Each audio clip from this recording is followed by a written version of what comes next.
Mesdames et messieurs, bonsoir. Tout d'abord, une information qui vient de m'être communiquée. Il y a un 18e patient qui a été diagnostiqué positif pour le coronavirus. Il s'agit de l'épouse du patient actuellement hospitalisé à Annecy.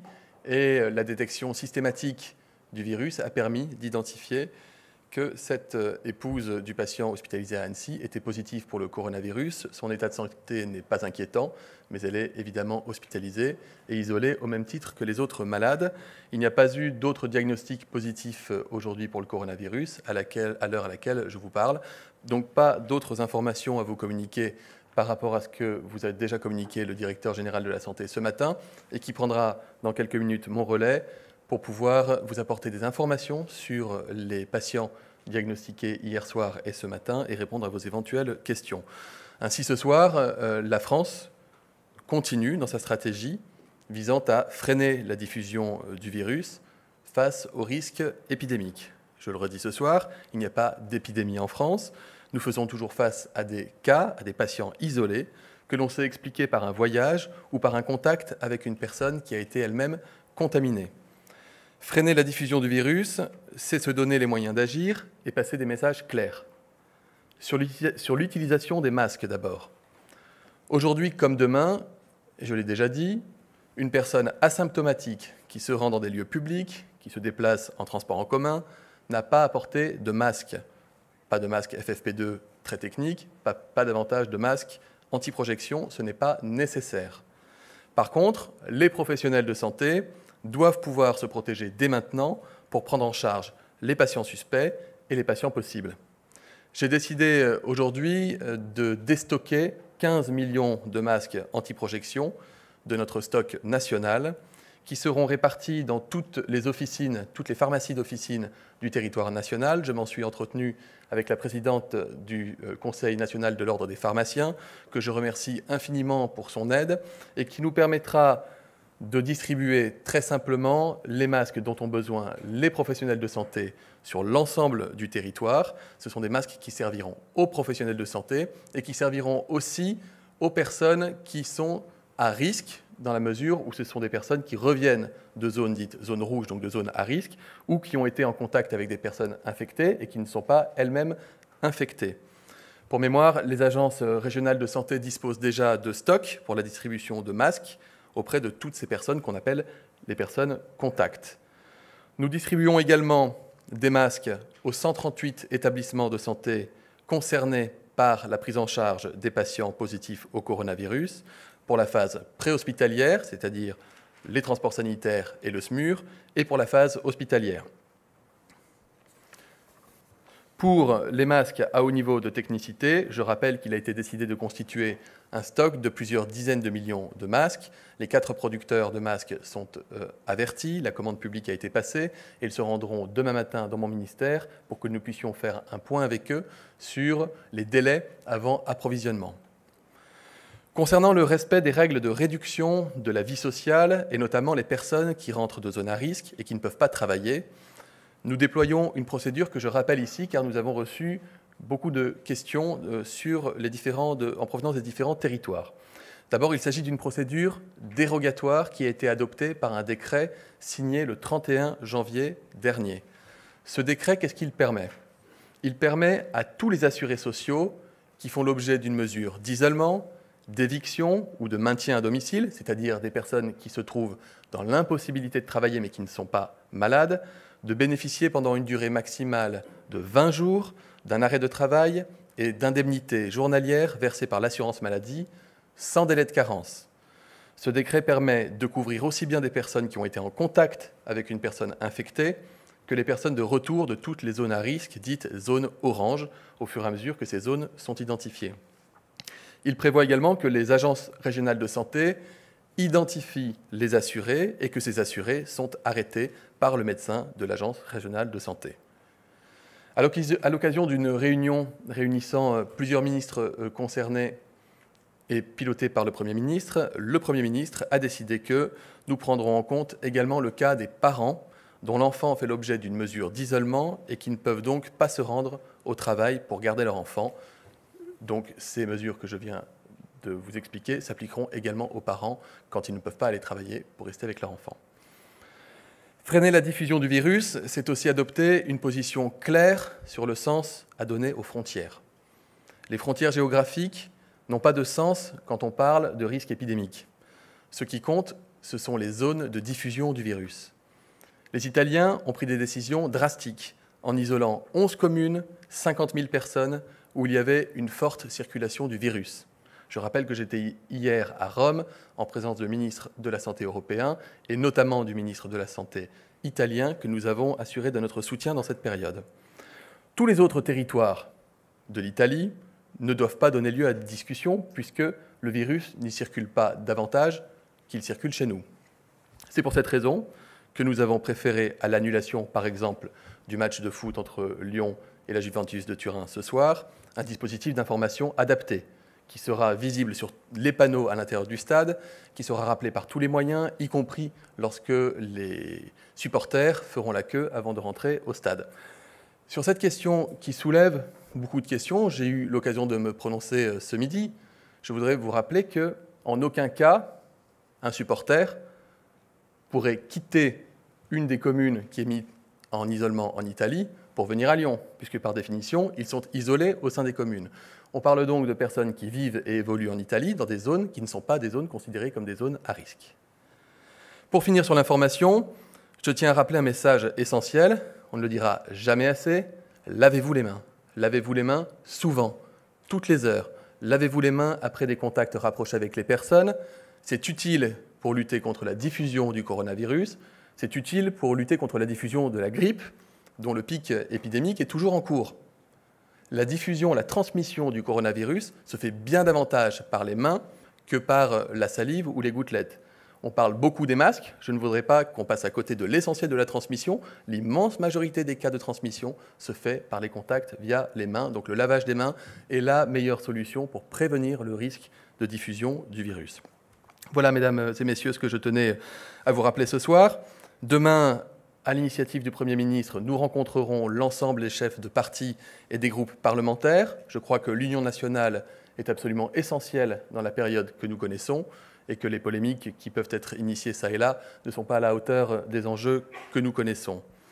J'ai également demandé à ce qu'un courrier détaillé, actualisé, expliquant toutes les procédures en cours soit adressé à l'ensemble des médecins libéraux en cabinet de ville. C'est aussi le cas évidemment pour l'ensemble des soignants en secteur hospitalier.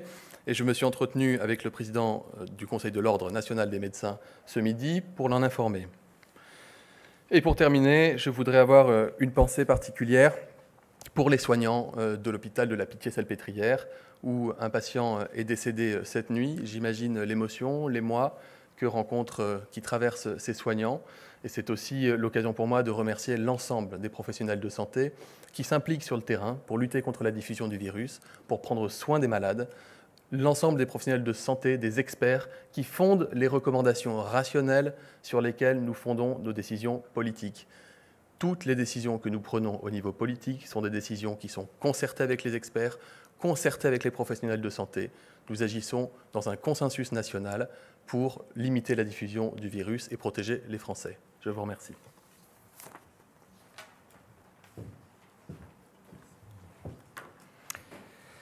Bonsoir. Donc je compléterai sur la partie épidémiologique pour vous donner la situation épidémiologique internationale. On est à plus de 81 000 cas pour cette épidémie de Covid-19. Plus de 30 000 personnes sont guéries, c'est important de le préciser. La Chine est toujours le pays de très loin le plus touché, avec 97% des cas, essentiellement dans la province du Hubei. Mais il y a 2210 cas hors de Chine. Et pour la première fois, aujourd'hui, il y a plus de nouveaux cas hors de Chine qu'en Chine. Donc c'est un élément important puisqu'on a l'impression que la vitesse de propagation de l'épidémie est désormais plutôt du côté des pays hors de Chine.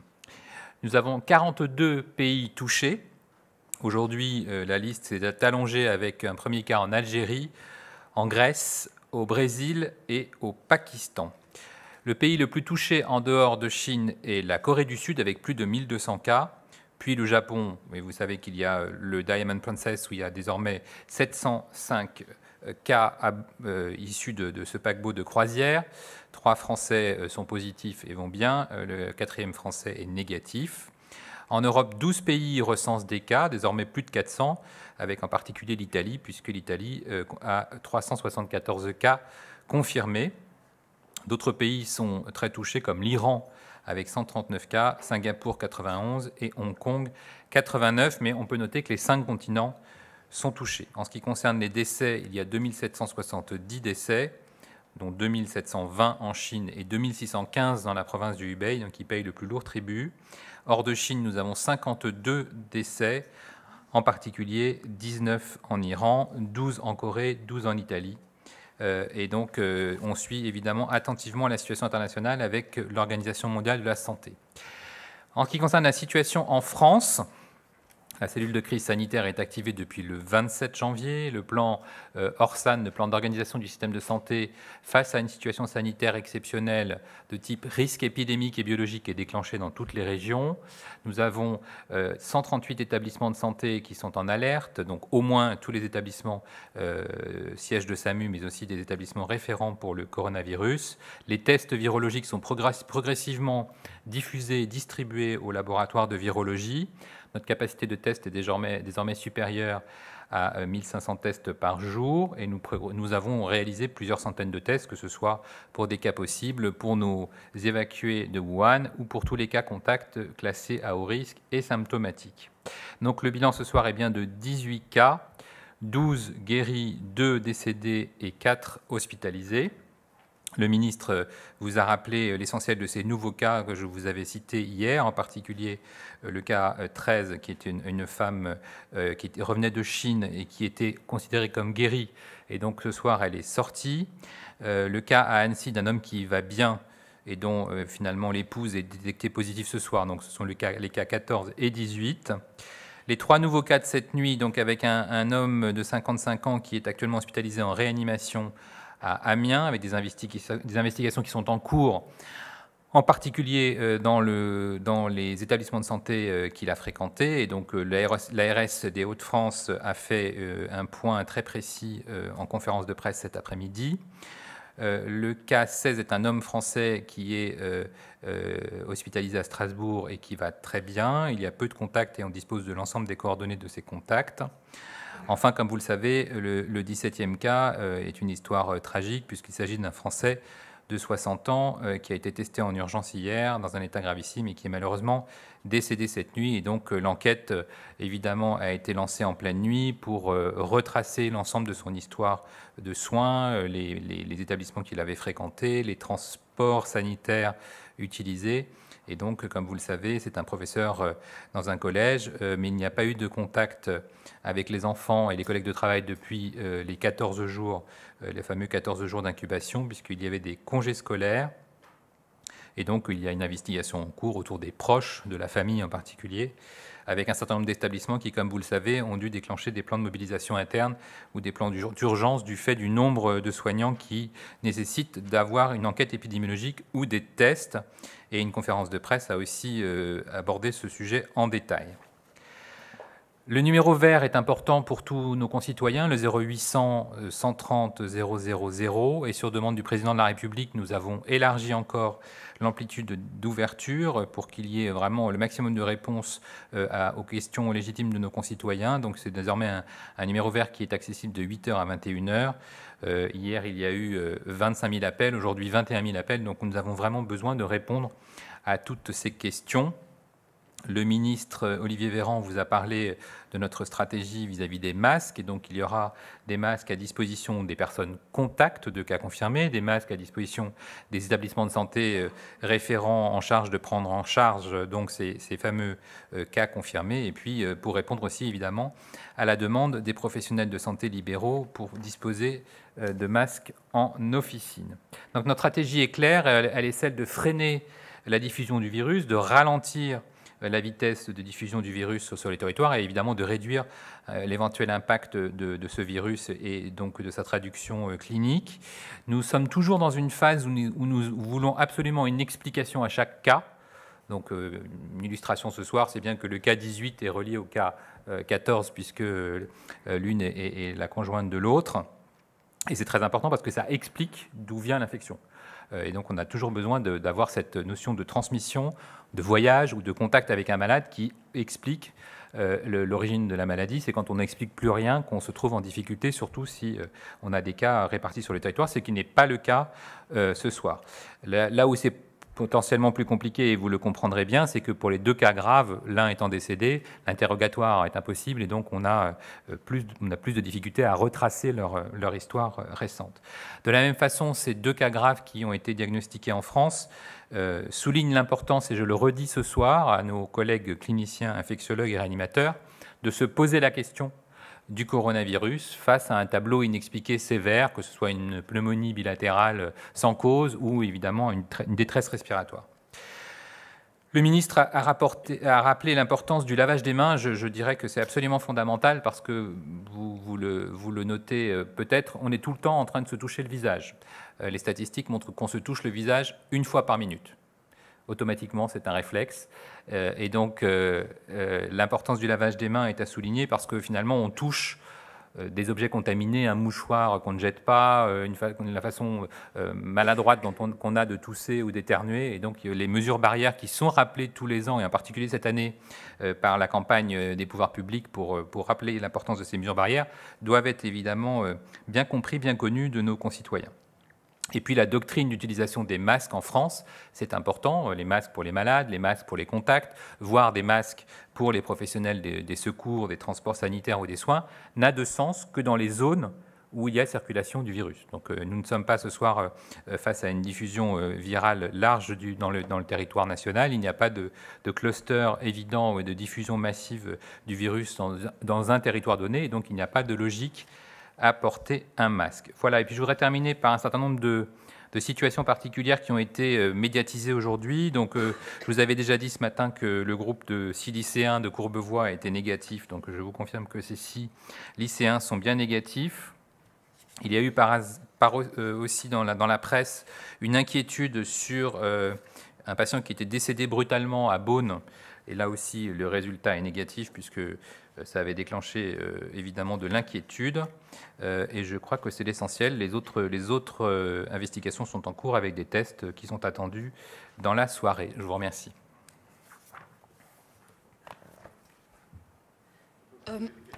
Oui. Vous avez dit que pour les 2 patients de l'Oise, donc c'était difficile, voire impossible de les interroger. L'ARS disait cet après-midi qu'ils n'ont pas voyagé dans des zones à risque. Est-ce qu'on a retrouvé le patient 0 ou les patients 0 ?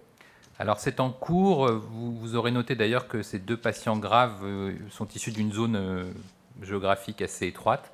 L'interrogatoire est difficile, mais pas impossible. C'est-à-dire qu'en pratique, on interroge indirectement. C'est-à-dire qu'on interroge les collègues, les proches, la famille. Donc c'est un peu plus long pour reconstituer l'itinéraire. L'itinéraire hospitalier est plus facile, puisque à partir du moment où vous rentrez dans un établissement, on sait où vous êtes et qui s'occupe de vous. Donc ça, c'est ce qui a été fait dans les établissements concernés.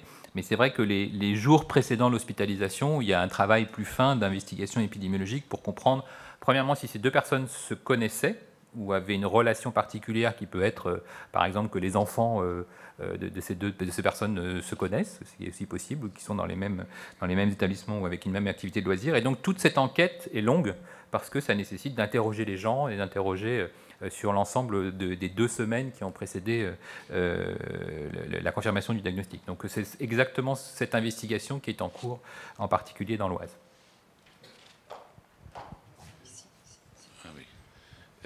Depuis le virus a démarré, combien de gens en France ont été déjà testés pour le virus ? Alors, c'est maintenant plus de 1000 parce qu'on a évidemment des nombres de cas possibles qui s'accumulent, donc on doit être aux alentours de 600 cas possibles. Il y a tous les tests qui ont été faits, je vous le rappelle, sur les personnes qui ont été rapatriées, évacuées de Wuhan. Donc il s'agit de plus de 300 personnes qui ont été testées, et en particulier testées à 2 reprises. Et puis on teste aussi tous les contacts à haut risque symptomatiques. Je prends l'exemple d'un proche d'un cas positif au contamine Montjoie ou de tous les enfants qui étaient dans la même classe. Donc on a testé là aussi des dizaines de cas contacts, et je peux vous confirmer qu'il y a aussi beaucoup de cas contacts à haut risque symptomatiques qui ont été testés aujourd'hui. Donc vous voyez que ça fait beaucoup de tests pratiqués sur les territoires français. Deux questions. La première concernant la stratégie en France. C'est vrai qu'on envoie finalement tous les patients à l'hôpital, les patients qui pourraient avoir contracté le virus. Est-ce que finalement on ne prend pas un risque en faisant ça, en les envoyant aux urgences? Deuxième question concernant le patient qui est décédé. Est-ce qu'on connaît son dossier médical, de quoi il est décédé exactement et comment, enfin, si ses enfants ont été testés, son entourage, et si on a les résultats évidemment? Alors, sur pourquoi envoyer les gens à l'hôpital? Alors là, je voudrais bien préciser les choses. On envoie les malades à l'hôpital en isolement pour qu'il n'ait plus aucun contact avec d'autres personnes ou pour que les professionnels de santé qui sont équipés puissent s'en occuper sans qu'il y ait de transmission. Là où il ne faut pas confondre, c'est les personnes qui vont à l'hôpital pour se faire tester. Et donc, évidemment, ils ne vont pas aux urgences. Le message est toujours le même. On ne va pas aux urgences quand on pense qu'on a une infection à coronavirus. On appelle le 15. Donc ça, c'est la première étape. Si par hasard des personnes malades avec une pneumonie ou une détresse respiratoire inexpliquée sont à l'hôpital, on met en place ce qu'on appelle des mesures barrières. Hein. L'hôpital a l'habitude de ça. On met des masques, on teste un certain nombre de causes et on doit penser au coronavirus en ce moment, surtout si on ne trouve pas de cause. Donc ça, c'est un message très fort que j'envoie aux professionnels hospitaliers. Et troisièmement, si on doit faire des tests, on ne va surtout pas aux urgences. On va dans une pièce, et c'est pour ça que j'insiste sur le côté ambulatoire du test. On peut aller dans une pièce où on reste pendant 3 heures ou 4 heures à attendre le résultat. Si le résultat est négatif, on rentre à la maison. Et donc cette démarche de prélèvement ambulatoire, on va la faire de plus en plus. Et je vous rappelle qu'on a déjà fait des prélèvements hors hôpital. On peut faire des prélèvements dans une école. On l'a fait au Contamine-Montjoie, où on a déployer une équipe, on a projeté une équipe de soignants, d'infirmiers, d'infectiologues pour faire des prélèvements à des enfants directement sur place plutôt que de leur demander d'aller à l'hôpital. Donc l'objectif, si c'est juste pour des tests, c'est pas d'aller à l'hôpital, c'est vraiment de suivre les indications. Et aujourd'hui, il y a eu beaucoup de cas contacts puisque nous avons eu des nouveaux cas et tous les contacts sont appelés par l'ARS qui leur dit on va venir vous prélever ou on vous donne un rendez-vous à un lieu où il faut venir pour vous faire prélever. Donc c'est pas arriver aux urgences en disant je suis cas contact à haut risque, qu'est-ce que je fais? C'est vraiment une démarche individualisée qui leur est proposée. Et la deuxième question portait sur les conditions du décès. Donc, il n'y a pas d'explication définitive. Et puis, de toute façon, vous savez que je respecte le secret médical. Donc, c'est aux médecins qui s'en sont occupés que d'avoir l'explication définitive. Mais ce qu'on sait sur ce patient qui est malheureusement décédé, c'est qu'il a été transféré à l'hôpital de la Petite-Salpêtrière en grande détresse respiratoire et cardiaque, donc en ce qu'on appelle du côté médical en défaillance multiviscérale, c'est-à-dire qu'il y avait vraiment une atteinte de plusieurs organes. L'explication initiale n'est pas connue, mais voilà, c'est une situation gravissime qui nécessite une réanimation lourde, et c'est parce que son état était très inquiétant et qu'il n'y avait pas d'explication à cette détresse respiratoire et cardiaque que les réanimateurs de la Pitié ont proposé ce test. Son entourage a évidemment été contacté très rapidement, d'abord parce que vous imaginez bien que les équipes soignantes, la première priorité est de prévenir l'épouse d'un patient, d'une part pour l'informer du diagnostic et d'autre part malheureusement pour l'informer du décès. Et donc c'est des conditions extrêmement douloureuses, mais évidemment tous les proches sont informés et sont pris en charge pour être testés.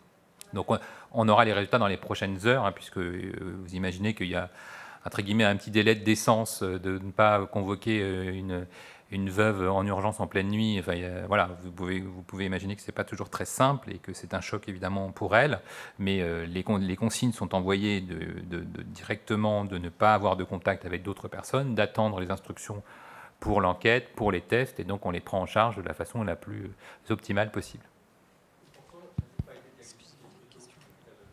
Alors, ça, c'est une stratégie nationale qui est peut-être, à ma connaissance, une exception française. C'est-à-dire qu'aujourd'hui, si on prend l'OMS, si on prend l'Organisation mondiale de la santé, si on prend les recommandations européennes, il y a une explication au coronavirus qui est soit que vous avez voyagé et que vous êtes issu d'une zone où circule le virus, vous revenez de Chine, vous revenez de Corée, vous étiez à bord du Diamond Princess, soit vous dites que vous êtes l'épouse, le conjoint, le fils d'un cas confirmé. Et donc c'est ça aujourd'hui la définition de cas. Et donc nous avons décidé en France, justement pour être encore plus sensible, parce que je vous rappelle que notre stratégie est vraiment de détecter le maximum de cas, de rajouter dans le message à tous les soignants qui a été envoyé dimanche, de tester toute pneumonie grave, toute détresse respiratoire, sans explication, même s'il n'y avait pas de voyage, même s'il n'y avait pas de notion de contact avec un cas confirmé. Et donc ça a permis de repérer ces 2 cas graves qui, effectivement, quand on les interrogeait à l'arrivée à l'hôpital, disaient qu'ils n'avaient ni voyagé, ni été en contact avec une personne malade. Donc c'est une stratégie de dépistage encore plus sensible. Dans votre... C'est très possible, et vous savez que les épidémiologistes de l'Imperial College de Londres estiment qu'il y a probablement 2/3 des cas hors de Chine qui ne sont pas diagnostiqués justement parce qu'on n'y pense pas, et donc on trouvait que c'était important de préciser à nos collègues qu'un tableau, notamment sévère, parce qu'on pourrait dire qu'il faudrait tester tout le monde, mais ça n'a pas beaucoup de sens, un tableau sévère est un événement sentinelle. Alors évidemment, tous les cas ne sont pas sévères, mais quand il y a un tableau sévère, ça permet d'avoir cette alerte de dire est-ce que ce ne serait pas une infection par coronavirus.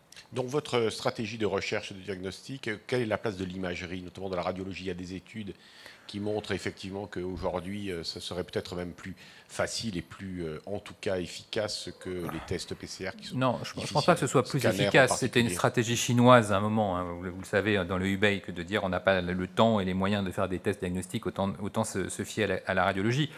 En médecine, tout compte.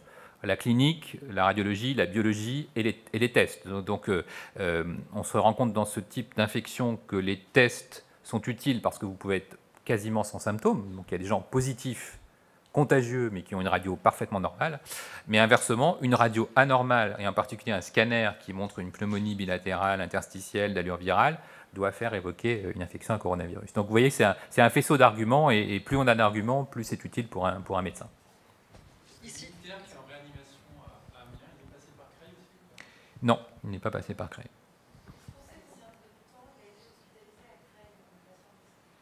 Il a été hospitalisé quelques jours à Creil, donc l'enquête est maintenant faite à l'hôpital de Creil sur tout son parcours hospitalier, par où il est passé, dans quel service il était, dans quelle chambre il était. Vous imaginez que c'est une enquête vraiment policière. Alors il se trouve qu'à l'hôpital, on a de la chance puisque les organisations sont très structurées. Et donc on sait dans chaque service, dans chaque secteur hospitalier, qui est l'équipe en charge, qui est l'interne, qui est l'infirmier responsable du patient. Et donc c'est toute cette enquête qui a débuté dès hier soir pour connaître les conditions d'hospitalisation, les conditions de mesures barrières, les personnes en charge. Et ensuite, il y a une fois qu'on a fait la liste de tous les contacts, que ce soit les soignants, que ce soit les visiteurs, que ce soit les proches, peut-être même les patients avec lesquels ce patient était, on fait un classement, donc vous voyez que c'est un travail très très lourd, qui correspond à votre prise de risque. Est-ce que vous avez juste croisé une personne à l'accueil et vous donnez votre nom, ou est-ce que vous avez pris en charge de façon longue, de façon rapprochée ce patient, parce qu'il y a eu des soins lourds, parce que vous avez posé une perfusion pendant une demi-heure, parce que vous avez pratiqué de la réanimation, parce que vous avez intubé le patient. Donc tout ça est analysé, et donc c'est exactement le travail qui a été fait aujourd'hui. Les soignants sont classés ensuite en risque négligeable, vous l'avez croisé dans le couloir, pas de sujet. Risque modéré, vous êtes passé dans la chambre pour distribuer un comprimé ou prendre des renseignements. Ou risque important, vous avez passé beaucoup de temps avec ce patient. Et là, on analyse évidemment les mesures barrières. Y avait-il un masque, des gants, etc. Et donc, les personnes qui sont considérées comme haut risque, quelle que soit d'ailleurs la situation, que ce soit à l'hôpital ou en ville, sont placées en confinement à domicile, comme on l'a fait aux Contamines Montjoie. On leur demande de ne plus travailler et de rester à domicile les 14 jours de surveillance. Oui, enfin, c'était ma question, mais en Italie, les cas italiens sont partis d'un hôpital, justement, d'un patient qui n'a pas été diagnostiqué. Donc, est-ce que vraiment vous avez une inquiétude particulière vis-à-vis de Creil, de ce qui s'y est passé?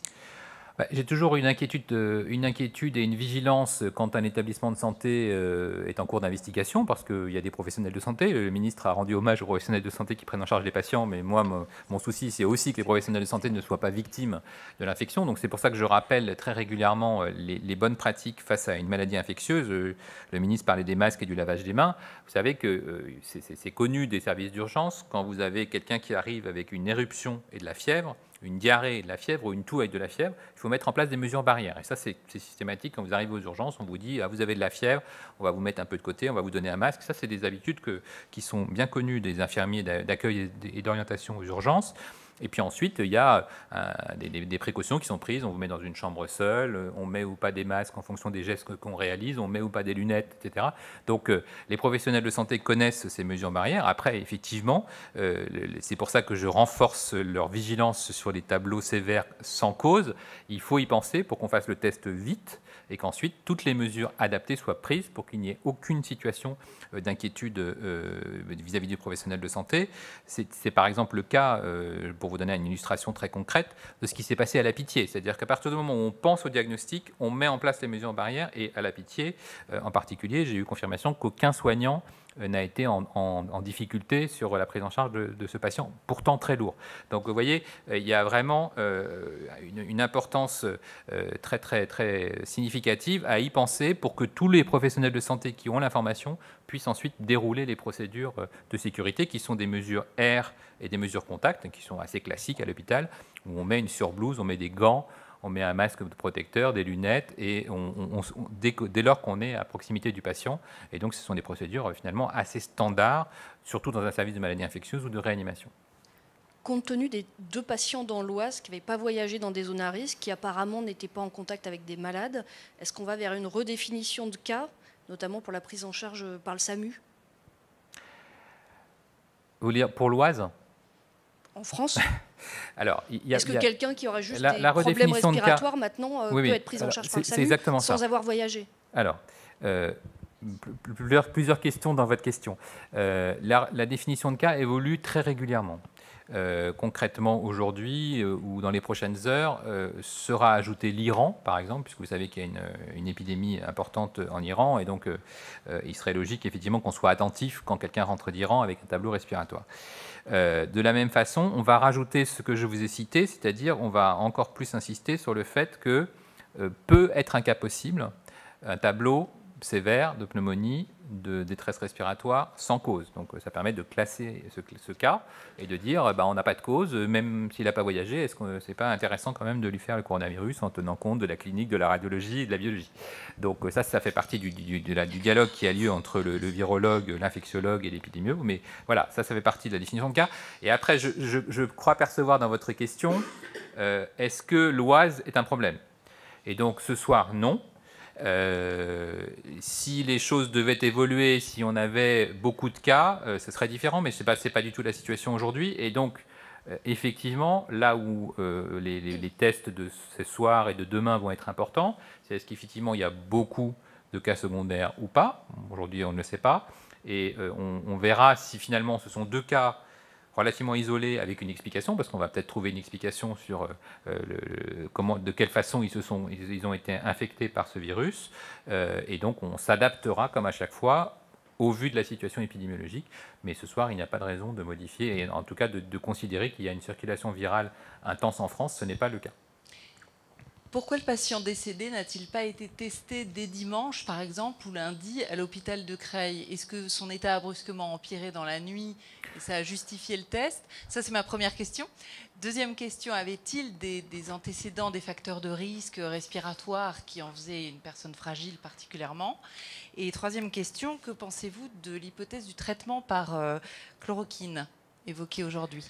Alors, sur le test, je crois qu'ils y ont pensé assez vite, puisque nous avons eu l'information mardi, et le diagnostic a été évoqué entre lundi et mardi. Donc la seule chose, c'est qu'effectivement, comme vous le savez, il a été transféré. C'est un transfert compliqué d'un patient en grande détresse, et donc il a été testé dès qu'il est arrivé. Donc voilà, c'est le moment du transfert, et puis les consignes du ministère de la Santé datent de dimanche. Donc on est vraiment dans la réaction très rapide des cliniciens, et je les remercie pour cette réactivité. Pas de facteur de risque particulier. Ce n'est pas un patient profondément immunodéprimé ou atteint de pathologie chronique. En tout cas, c'est les éléments qu'on a. Peut-être qu'il y a des éléments du dossier médical que je n'ai pas, et ce ne serait pas forcément surprenant. Sur la chloroquine, ça fait beaucoup couler d'encre. Je resterai très prudent pour plusieurs raisons. Il y a pour l'instant une lettre qui est publiée en publication rapide, comme ça peut être le cas dans des épidémies comme celle-ci, puisque il y a un enjeu de partage de connaissances scientifiques rapides qui a été publié il y a quelques jours.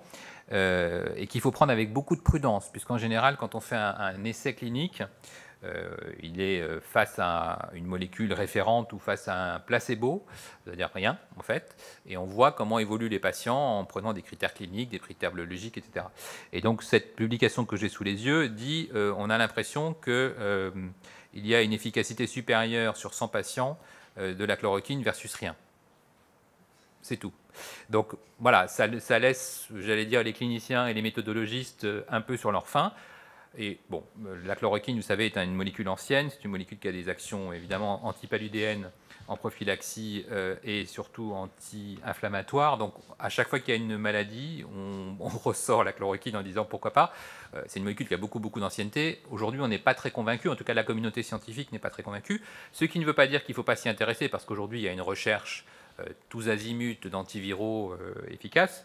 Et donc, si on veut avancer, pour être très clair, il faut faire un protocole extrêmement sérieux, qui peut d'ailleurs aller très vite, de recherche clinique, comme on a l'habitude de le faire, en proposant aux patients de tester cette molécule lorsqu'ils sont malades, en disant on rentre dans un protocole, il y a un comité de protection des personnes, on informe le patient et on voit sur des critères précis si oui ou non ça permet de diminuer la durée, de réduire la fièvre, d'améliorer les symptômes. Enfin, il y a des objectifs à une étude plutôt qu'une description extrêmement succincte qui nous laisse un peu sur notre faim.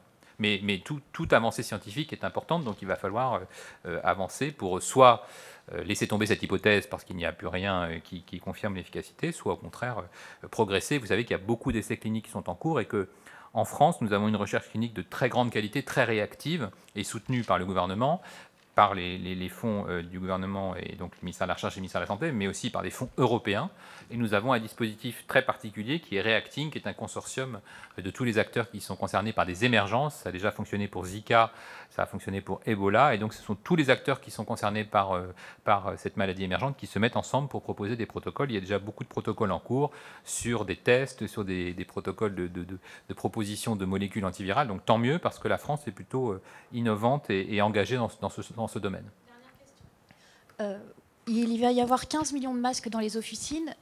Quand ils vont être disponibles? Est-ce qu'ils vont être distribués uniquement aux professionnels de santé qui vont ensuite les donner aux patients? Et 15 millions, est-ce que c'est suffisant ou est-ce qu'il y aura d'autres lots qui vont arriver plus tard? Alors, c'est une décision du ministre de la Santé, donc Olivier Véran. Et comme il vous a dit, il y a 3 objectifs. Premier objectif, que les agences régionales de santé aient des masques à disposition quand ils font une enquête épidémiologique comme actuellement. Et donc, s'ils voient l'épouse, l'enfant et qu'on classe un contact en haut risque, à ce moment-là, on distribue le masque directement pendant l'enquête. C'est très important que les familles ne se retrouvent pas à contact sans masque. Deuxième enjeu, c'est que les établissements de santé référents, donc sur tous les départements, n'aient aucun sujet d'accès aux masques chirurgicaux. Et troisième enjeu, c'est qu'effectivement, dans les officines, puisque c'est ce qui nous paraît le plus simple, on puisse se procurer des masques si besoin, parce qu'on n'est pas du tout en train de dire prenez des masques sur tout le territoire français, ça n'a pas de sens puisque le virus ne circule pas, mais si besoin pour, d'une part, des professionnels de santé qui se retrouveraient face à un cas suspect, avec une logique là de masque chirurgical, de masque anti-projection qui est importante. Je vous rappelle que le masque anti-projection, ce n'est pas tellement un masque protecteur, c'est un masque qui vous empêche de contaminer les autres. Donc vous avez un peu de fièvre, vous vous présentez face à un médecin, ce qui n'est pas une bonne idée si vous pensez que vous avez le coronavirus, mais c'est par contre la pratique classique de tous les jours. Eh bien, il vous propose un masque, ce qui fait une première barrière. Il peut même lui mettre un masque, ce qui fait 2 barrières. Et 2 barrières, c'est déjà très efficace d'avoir chacun un masque.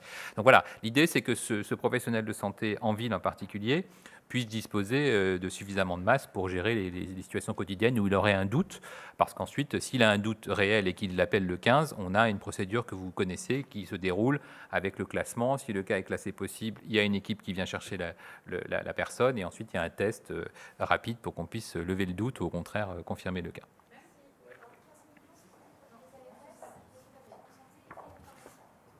C'est une partie du stop. Très rapide.